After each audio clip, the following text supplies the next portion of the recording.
Alright, good morning English class. Today we'll be talking about Ethan Frome, written by Edith Wharton. We're here at the Chaos Coordinators, and Ethan Frome is a great book written by Edith Wharton, like I just said. Wharton? Okay, Wharton.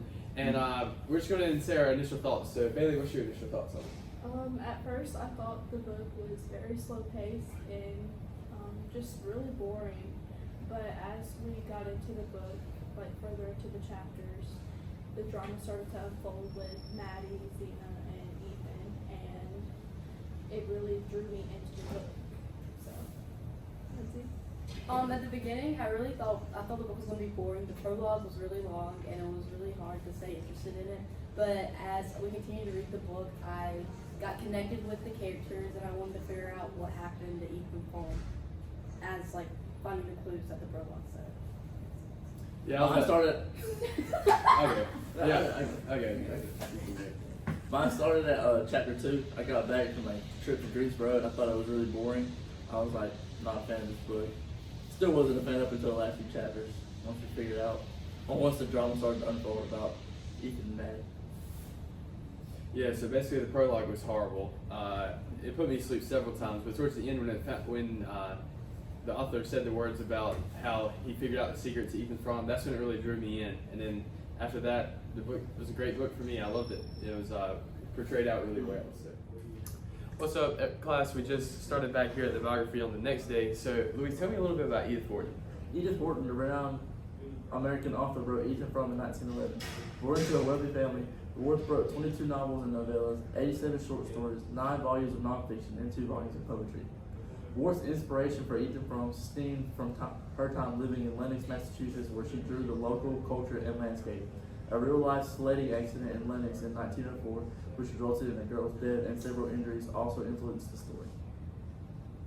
So, Bailey, do you have anything to add to that, or are we good on the biography?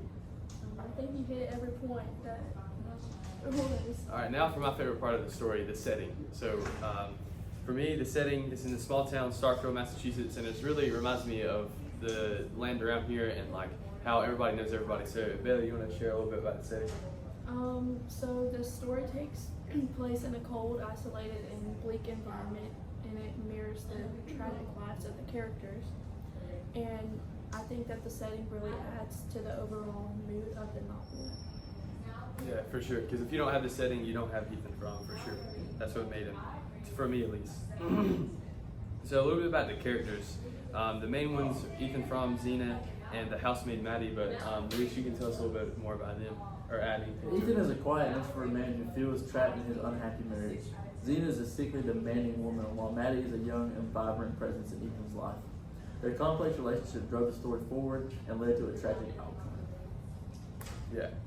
Do you have anything to add about the characters? Or what was your favorite character? My favorite character would have to be Maddie, just because, I mean, I can't help but pity her, and her actions were wrong, but then again, she had nothing, and I feel more pity for her than anything. Yeah. What was your favorite character? I like Ethan. I just felt bad for him because he had to be married to that atrocity of a woman. Kind of a sneaker of a character would be Zena for me, honestly. Really? I really liked how she would stood out the story, the little complaining action she had going on the whole time. I really liked that. But The witch-like. the witch-like, yeah. Because I mean, there's got to be one in every story, right? There got to be a little bit of conflict. Anyway, speaking of conflict, the plot was great in Ethan Frome. I loved how Edith Wharton portrayed that out throughout the story, just from the beginning to the end, how it was up and down the whole time. You didn't know what was going to happen. That was great. So, you want to say a little bit about the plot? What do you felt about it? It was good. It was definitely unexpected for me because it's like a farmer and he's trapped in a loveless marriage to his wife Zena, and then he falls in love with her cousin Maddie. But well, in the ending, their plans do not go as planned. Yeah. And it turns out Zena was his cousin the whole time. I know, he's just obsessed with him, like, making love with his relatives. All right. What about you, Luis? What was your favorite part of the story? I would probably say once, like, finding out that Zena's actually her cousin, I was like, that's weird. Yeah, it's pretty weird of you to say, but anyway, I like the part of when Maddie and Ethan were planning to run off together, like the planning and just like the freeness that they were going to feel together. I really like that part.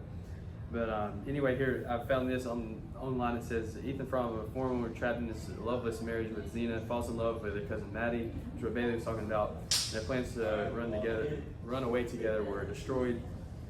In a desperate attempt together, they attempted suicide by sledding into a tree, which is pretty sad at the end. But anyway, that's what I was talking about, the ups and downs of the story. Anyway, that was the plot.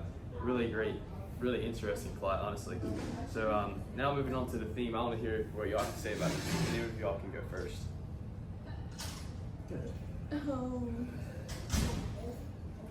I feel like the theme really revolved around the destructive power of isolation and people's unfilled desires, and then also just the consequences made out of, I guess, lust rather than love. And it serves as a cautionary tale about like the impact of unexpressed emotions and then the tragedy that can result.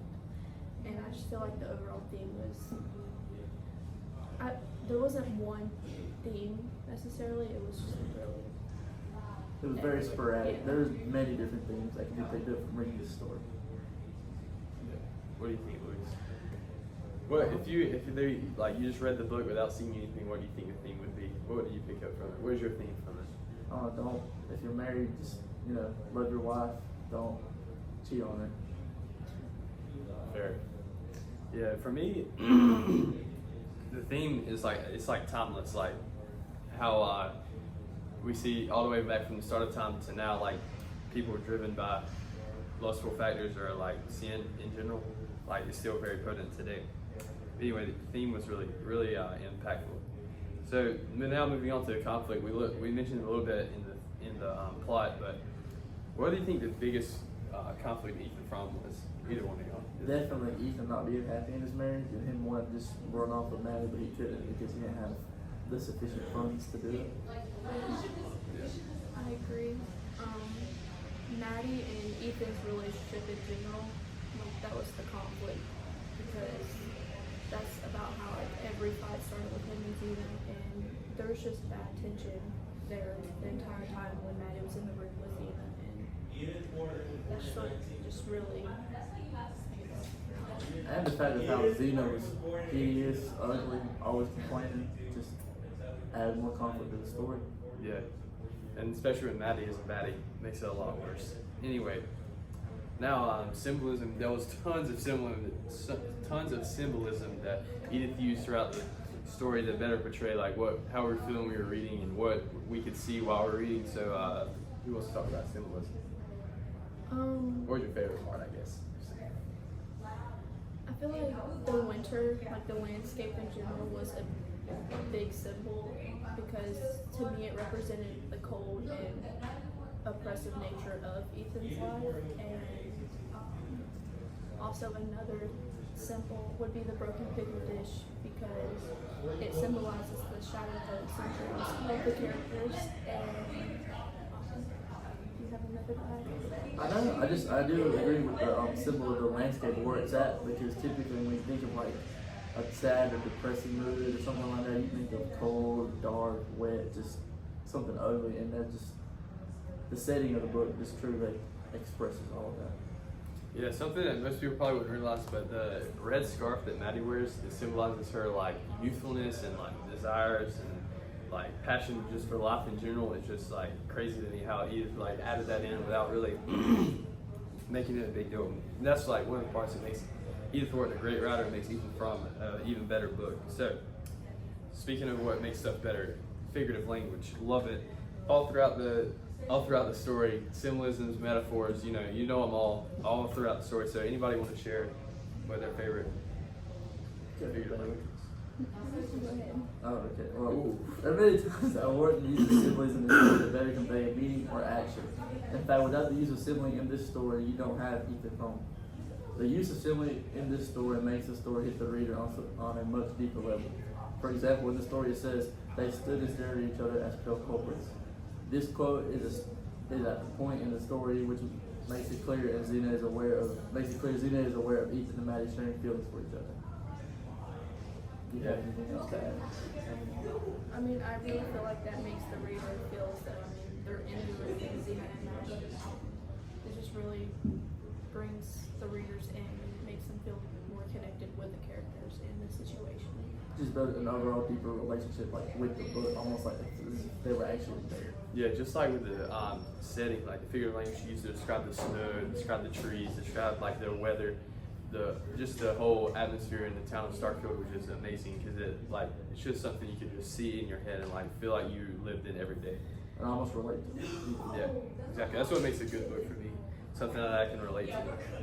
But so now we're going to talk about the novel versus the real world struggles. So Ethan Frome connects to other literature in the real world struggles through its exploration of tragic love and rural isolation and social constraints. So that's like something that I feel like we would like know a lot about, like being in this rural place and like everybody knows everybody kind of world.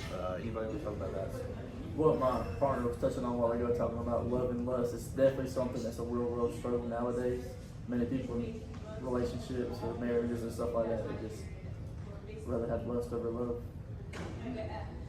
And the novel really also resonates with just poverty, mental health, and even gender roles. And like Jacob said, it makes the theme timeless and universally relatable because we've all faced some type of thing that's going on in the story. And if we haven't, we probably will later on in life. Yeah, so we basically gone through the whole book about all Also, another real world struggle is like people nowadays, they just love kissing I don't stars. appreciate everything y'all. Now I'm just playing. All right, thank you for joining us here at the Chaos Coordinators Podcast. We'll go through the book of Ethan Frome. Tune in for any other books written by Edith Wharton or any author for that matter. Huge reader here, and I'm sure my partners like to read too. But we're going to have a special guest for you, so stay tuned to the end. So what was your favorite character in Ethan Frome? My favorite character was Ethan because he dropped out of school. He was very selfless. He dropped out of school to help his mom, take care of the farm, take care of everything. And that's where he met Xena, who I don't particularly like. But he ended up marrying her because of how she helped with his mom. So again, another selfless thing. Then I think Xena was a little bit of a hypochondriac. I think she always thought something was wrong with her, but she wasn't.